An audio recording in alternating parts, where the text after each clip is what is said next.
Hello. Hello Roopa, ಹೇಗಿದ್ಯಮ್ಮ? ನಾನು ಚೆನ್ನಾಗಿದ್ದೀನಮ್ಮ, ನೀನು ಹೇಗಿದ್ಯಾ? ನಾನು ಚೆನ್ನಾಗಿದ್ದೀನಿ ಕಣೆ. ಸ್ವಲ್ಪ ನಿನ್ನ ಹತ್ರ ಮಾತಾಡ್ಬೇಕಿತ್ತಮ್ಮ, ಅದಕ್ಕೆ ಮಾಡಿದೆ.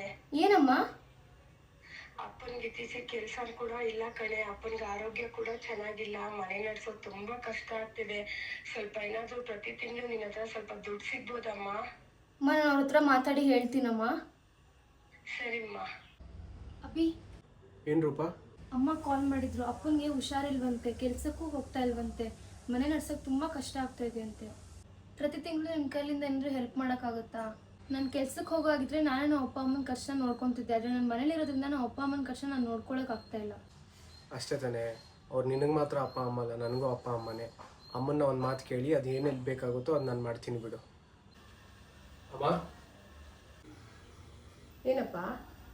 ನಮ್ಮ ಅತ್ತೆ ಮಾಮ ತುಂಬ ಕಷ್ಟದಲ್ಲಿದ್ದಾರಂತೆ. ರೂಪನ್ಗೆ ಅವ್ರ ಅಮ್ಮ ಫೋನ್ ಮಾಡಿ ಏನಾದರೂ ಹೆಲ್ಪ್ ಮಾಡೋಕ್ಕಾಗುತ್ತಾ ಅಂತ ಕೇಳಿದ್ದಾರೆ. ಅದಕ್ಕೆ ಬರೋ ತಿಂಗಳಿಂದ ನಾನು ಏನಾದರೂ ಸಹಾಯ ಮಾಡೋಣ ಅಂತ ಅಂದ್ಕೊಂಡಿದ್ದೀನಿ.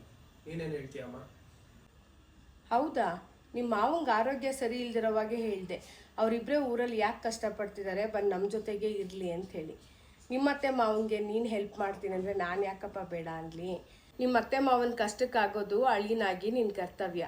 ಅವ್ರಿಗೆ ತಾನೇ ನಿನ್ನ ಅವಳನ್ನ ಬಿಟ್ಟರೆ ಇನ್ಯಾರಿದ್ದಾರೆ ಹೇಳೋ? ಸಂತೋಷವಾಗಿ ಕೊಡು. ಸರಿಮ್ಮ.